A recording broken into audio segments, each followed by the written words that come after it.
রাম নারায়ণ রাম। প্রিয় সুধীবৃন্দ, ঠাকুর বালক ব্রহ্মচারী মহারাজের এই অমূল্য বাণী খুবই গুরুত্বপূর্ণ। আপনারা সবাই ধৈর্য সহকারে পুরোটা শুনবেন। রাম নারায়ণ রাম।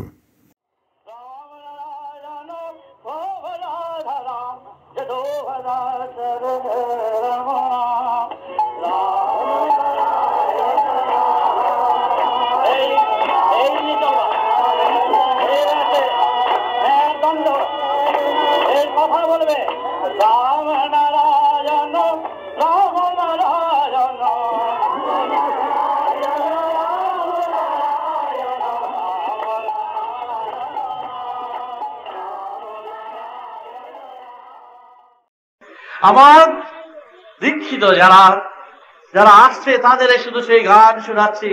তোরা সেই মুক্ত গাছের মুক্ত বাণীর মুক্ত অবস্থা থেকে তোরা এসেছিস, চল যায় আবার মুক্ত গাছে। এই পিঞ্জর ভেঙে ফেলতে হবে, সংস্কারের পিঞ্জর আর চলবে না। তাই এই গানের সুর, এই বেদের সুর, এই মূলাধারটিয়া সহস্রারের সুর সবার ভিতরে জানিয়ে দিচ্ছি। এতে কি হবে? অভাব অভিযোগ থেকে মানুষ মুক্ত পাবে। এই যে আমাদের অভাব, খাদ্য অভাব, সব অভাবের ভিতর দিয়া এই যে বৈষম্য, ধনী গরিব সব বৈষম্য দূর হবে, সব অভাব দূর হয়ে যাবে। কারণ এই মহা ঢেউয়ের বাড়ি শয়তান সহ্য করতে পারবে না। এই ঢেউয়ের প্রতাপ জলে জলে মরবে যারা সমাজকে যারা দূষিত করেছে, সমাজকে যারা পবিত্র করেছে, সমাজকে যারা বিভাগ করেছে, মায়ের মুখের গ্রাস যারা টেনে নিয়েছে, তারা মুক্তি পাবে না। তারা এই ঢেউয়ের প্রতাপে ভেসে যাবে, ভেসে যাবে।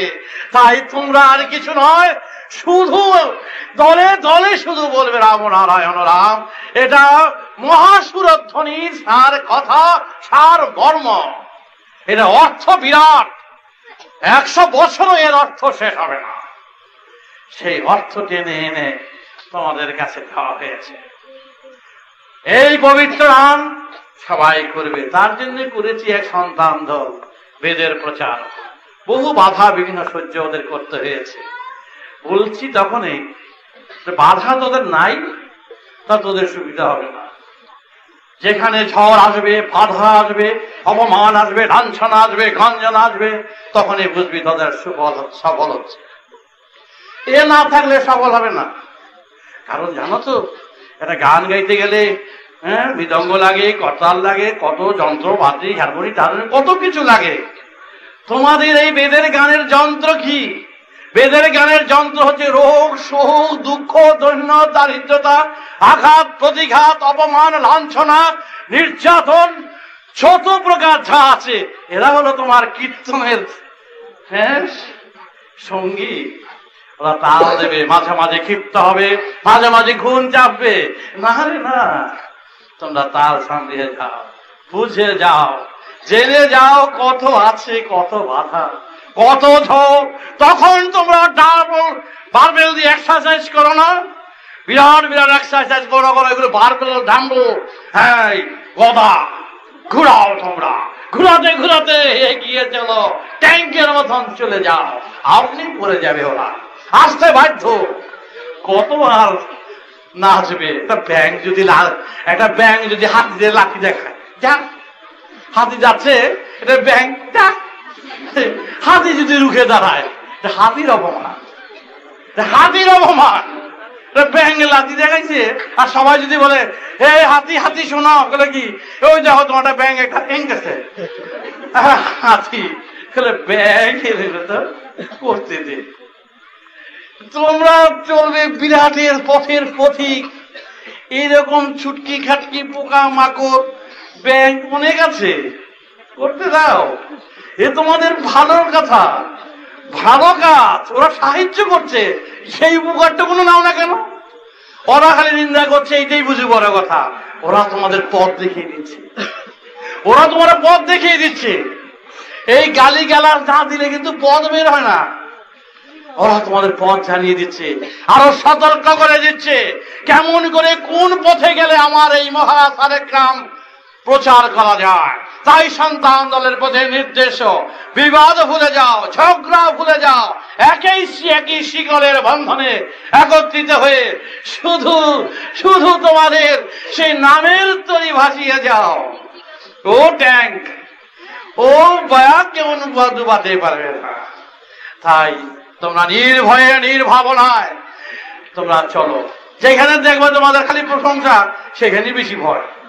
তাহলে আমাকে খালি প্রশংসা, সবাই ভালোবাসতেছে, আর সর্বনাশ, তাহলে কিন্তু ভয় আছে। সেখানেই ভয়, সেখানে পড়ে যাওয়ার ভয়। না না না, তোমরা উথাল পাথালের ভিতর দিয়া চলো। উথাল পাথালই হচ্ছে পৃথিবী, উথাল পাথালের মাধ্যমে পৃথিবী সৃষ্টি হয়েছে। তাই সৃষ্টি করতে গেলে ব্যথা ছাড়া সৃষ্টি হয় না। কেউ ব্যথা চায় সংসারে? ফোনে আমার কাছে আসে, বাবা ব্যথা কমে গেছে, বাবার কাছে বলো যেন একটু ব্যথা পায়, আর একটু ব্যথা বাড়িয়ে দিতে বলো। বলো, ব্যথা বাড়াতে চায়, ব্যথা চায়, স্বামীও চায়, স্ত্রীও চায়, শ্বশুর চায়, শাশুড়ি চায়, বৌমার ব্যথা কমে গেছে, ব্যথা বাবা একটু বাড়িয়ে দেওয়া হোক। হ্যাঁ, তাহলে আর কেউ কোন অবস্থায় কেউ ব্যথা চায় না। কিন্তু সুপ্রসবের কালে একটু ব্যথা না হলে প্রসব হয় না, এই জায়গায় ব্যথা চায়। তাই প্রসব করতে যখন যাচ্ছ, সুপ্রসব, সেখানে যন্ত্রণা ব্যথনা ডাক চিৎকার শুরু করে, জানো না?